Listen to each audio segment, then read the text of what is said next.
Hello guys and welcome back to the channel. तो आज के वीडियो में मैं आपसे बात करने वाला हूँ होंडा यूनिकॉर्न BS4 के बारे में, जो कि BS6 के कंपैरिजन में बेटर है या नहीं। कुछ आपको पॉइंट्स बताऊंगा जिससे आपको सेकेंड हैंड में होंडा यूनिकॉर्न BS4 प्रेफर करनी चाहिए अगर BS6 लेना चाहते हैं तब। तो गाइस वीडियो में बने रहें, चैनल को सब्सक्राइब करो, बेल नोटिफिकेशन के ऑल ऑप्शन को क्लिक करो। तो चलिए वीडियो स्टार्ट करते हैं। चैनल को सब्सक्राइब करें, बेल नोटिफिकेशन के ऑल ऑप्शन को क्लिक करें ताकि मेरे सारे वीडियोस की नोटिफिकेशन आप तक पहुंचे। सबसे पहले बात कर लेते हैं, मतलब जो इश्यूज़ आते हैं यूनिकॉर्न BS4 में, उसकी बात करता हूं मैं।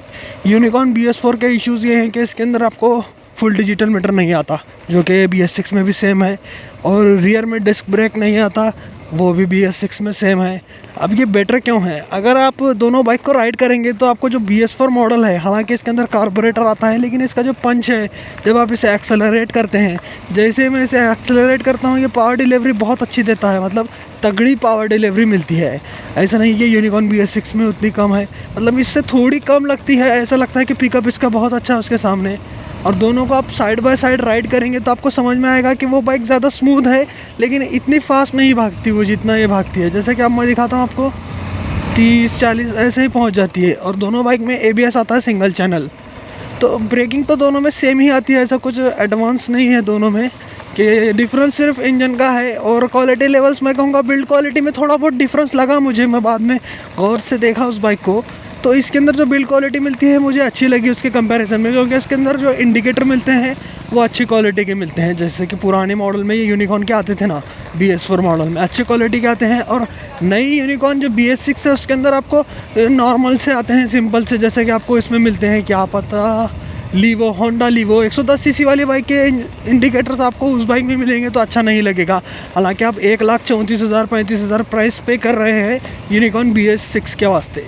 और आप सोचेंगे, बहुत सारे लोग बोलते हैं कि BS4 की बात नहीं आती। हाँ, ये बात सही है, BS4 बाइक की बात नहीं आती उसके सामने, क्योंकि BS6 में जो है सबसे मेन चीज़ यूनिकॉर्न बाइक का जो बिकने की एक चीज़ थी, एक था लुक, दूसरा था उसका इंजन की जो स्मूथनेस थी, इंजन की पावर डिलीवरी थी, माइलेज है, सब कुछ जो था वो एकदम से ही चेंज हो गया, क्योंकि उसके अंदर नया इंजन डाल दिया गया। नया भी नहीं है, वो इंजन है एक्स ब्लेड का, जो कि यूनिकॉर्न 160 से आया था। उसके इंजन के अंदर डी ट्यूनिंग करके आपको जो power come they the power, और उसके अलावा उसके अंदर जो आपको माइलेज है इसके बराबर कर दिया गया। और मैं क्या कहूँ, उसमें जो पावर है वो तो कम हो गई, तो पिकअप इतना अच्छा नहीं आता जितना आपको, मतलब जो BS4 में आता है वैसा पिकअप आपको देखने को नहीं मिलता BS6 बाइक में। और सस्पेंशन सेटअप इतना ज़्यादा सॉफ्टवेयर साइड कर दिया गया कि आपको क्या बताऊँ यार, ऐसे गड्ढों के तो रास्तों पर ये बाइक बहुत अच्छे से चलती है, लेकिन जब आप दोनों बाइक में अगर कंपेयर करें हाईवे स्टेबिलिटी, तो आपको BS4 की अच्छी लगेगी, क्योंकि जो उसकी हाईवे स्टेबिलिटी है बहुत अच्छी देखने को मिलती है BS6 के कंपैरिजन में। और माइलेज में आपको एक बात बताऊँ, फ्यूल इंजेक्टेड बाइक है BS6 और ये है कार्बोरेटेड। कभी भी इस बाइक का माइलेज गिरता है तब आप कार्बोरेटर में जो स्क्रूज आते हैं उसे डी ट्यून या फिर ट्यून करके आप माइलेज अच्छा खासा निकाल सकते हैं, जैसा कंपनी कहती है। लेकिन अगर फ्यूल इंजेक्टेड बाइक है जैसे BS6 यूनिकॉर्न है, उसमें आप कुछ भी नहीं कर सकते, आपके ऊपर डिपेंड नहीं रहता माइलेज, आपके चलाने के ऊपर डिपेंड रहता है। मतलब आप हार्शली राइड करेंगे तो माइलेज बहुत ज़्यादा गिर भी जाता है उसके अंदर। इसको आप हार्शली राइड करेंगे तो उतना माइलेज गिरेगा नहीं, और इसे अच्छे से राइड करेंगे तो इसका माइलेज अच्छा बढ़ जाता है। अगर वही आप उसे अच्छे से राइड करेंगे तो इतना अच्छा माइलेज निकाल के नहीं देती। फ्यूल इंजेक्शन का और एक नुकसान है कि अगर आप बारिश के या फिर मानसून के सीज़न में बाइक चलाते हैं, पानी अगर टैंक के अंदर चले गया और आप साफ़ कराना भूल गए फ्यूल इंजेक्शन को या फिर टैंक को, तो आपको दिक्कत ये आ सकती है कि बाइक में जो है फिशिंग की प्रॉब्लम आएगी, मिसिंग करेगी बाइक, जिससे बुक कहते हैं ना, वैसा करेगी बाइक। तो उसमें एक दिक्कत आएगी, ये बाइक नहीं करती, क्योंकि फ्यूल इंजेक्शन बुक तो एक, मतलब जो मिसिंग है उतनी कुछ बड़ी प्रॉब्लम नहीं है, लेकिन अगर कचरा फ्यूल इंजेक्शन के अंदर चला गया तो आपको तगड़ा खर्चा बैठने वाला है। अगर इसके अंदर जाता है तो इसके अंदर तो कार्बोरेटर है, कार्बोरेटर साफ़ कराने के 100 रुपये भी नहीं लगते। अगर फ्यूल पंप ख़राब होगा, फ्यूल इंजेक्टर ख़राब हो गया, तब आपको आराम से 5 से 6 हज़ार रुपये का खर्चा बैठेगा, अगर वारंटी में फ्यूल इंजेक्शन नहीं है तब। और बहुत सारे लोग मुझे कमेंट करते हैं यार कि BS4 मॉडल की बात नहीं आती, BS6 बाइक उतनी अच्छी नहीं है जितनी BS6 थी। तो ये बात बिल्कुल सही है, BS4 मॉडल की बात नहीं आती, क्योंकि इसका जो पंच है, आप जैसे ही देखेंगे मैं 40 को टच कर रहा हूँ और मैंने इसे 110 की टॉप स्पीड पर चलाया, वो भी डबल सीट में।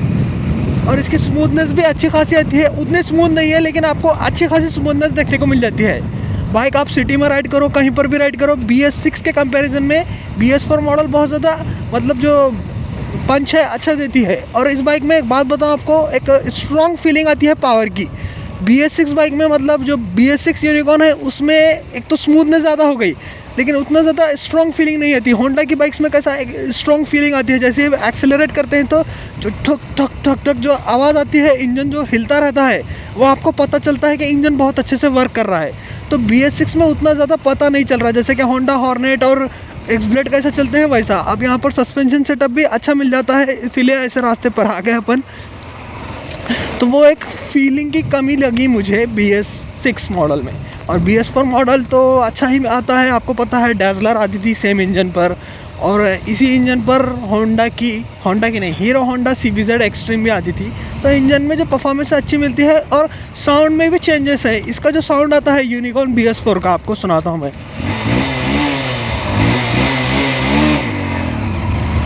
तो इसमें जो पावर स्मूथनिंग है और जो विसल्स बजते हैं होंडा की तरफ से, BS6 में नहीं आते यार, उतना अच्छा नहीं लगता जितना ये अच्छे से परफॉर्म करती है। अब अपन क्या करेंगे, बाइक को टर्न कर लेंगे। और दोनों बाइक में सस्पेंशन सेटअप हिलाने की वजह से भी उतना ज़्यादा मज़ा नहीं आ रहा है। हालांकि डायमेंशंस में थोड़े थोड़े चेंजेस हैं, जैसे कि सीट हाइट बढ़ गई 798 mm, लेकिन बैठने पर आपको वो नीची लगेगी। और ये बाइक हाइटेड लगती है उसके सामने, मतलब टॉल लगती है। बैठने के बाद आपको समझ में आएगा कि यूनिकॉर्न BS4 उससे ऊंची है, और ज़्यादा लोग भी बैठेंगे तो ये बाइक ज़्यादा दबेगी नहीं जितना BS6 दबती है। और इंस्ट्रूमेंट कंसोल में अपग्रेड देना चाहिए था। ये इंस्ट्रूमेंट कंसोल मुझे भी पसंद नहीं है, लेकिन अपग्रेड चाहिए जितना आप प्राइस पे कर रहे हैं ना, तो होंडा को होना चाहिए कि एक सेमी डिजिटल तो देना चाहिए इंस्ट्रूमेंट कंसोल, क्योंकि ये थोड़ी बहुत इन्फॉर्मेशन लेके आता है, पूरी नहीं आती। गियर पोजीशन इंडिकेटर नहीं आता। 5 गियर वाली बाइक है, और जो भी 125 सीसी से या फिर 110 सीसी से अपग्रेड करते हैं यूनिकॉर्न पर, तो उनका गियर की प्रॉब्लम आती है। उनको गियर पता नहीं रहता कितने में चल रही है, क्या है। अब बहुत ज़्यादा टाइम लगता है उसे समझने के लिए, तो गियर पोजीशन इंडिकेटर होना ज़रूरी है होंडा यूनिकॉर्न के सीरीज़ में। और BS4 में भी उतने ज़्यादा फीचर्स नहीं आते। ABS आता है, सिर्फ ये एक फ़ीचर है। और BS6 में आपको साइड स्टैंड में इंजन कट ऑफ सेंसर मिलता है। अब आते हैं कंक्लूजन पर। अब जिसको BS4 मॉडल बहुत ज़्यादा पसंद है, वो BS6 छोड़कर BS4 ले सेकेंड हैंड में। तो सेकेंड हैंड प्राइस की बात करूँ तो आपको कम से कम अगर 2019 का मॉडल लेना है तो कंडीशन पर डिपेंड करता है, 80 से 90 हज़ार रुपये खर्चा करना पड़ेगा आपको। तो अगर अपन BS6 से कंपेयर करते हैं तो एक तो पुरानी मिलेगी बाइक, और पैसे तो बचेंगे यार आपके। और रीसेल वैल्यू मैं कहूँगा यूनिकॉर्न जितनी किसी भी बाइक की नहीं है रीसेल वैल्यू। और एक स्प्लेंडर की आती है, लेकिन यूनिकॉर्न की जो रीसेल वैल्यू है टॉप नॉच है।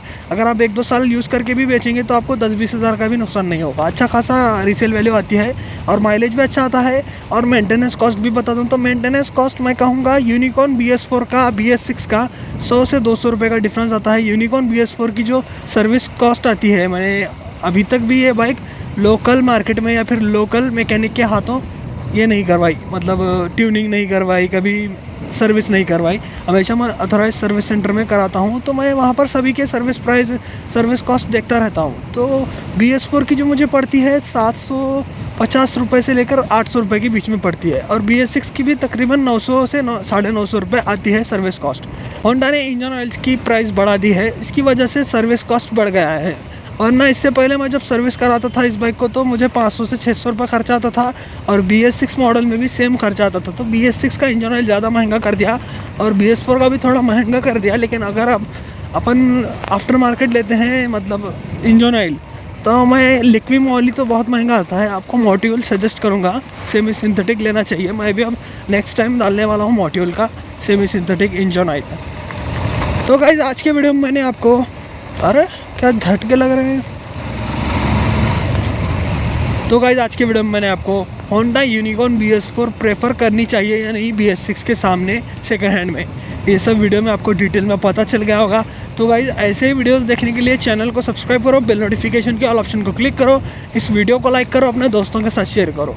आज के वीडियो में इतना ही, चलता हूँ, गुड बाय गाइस।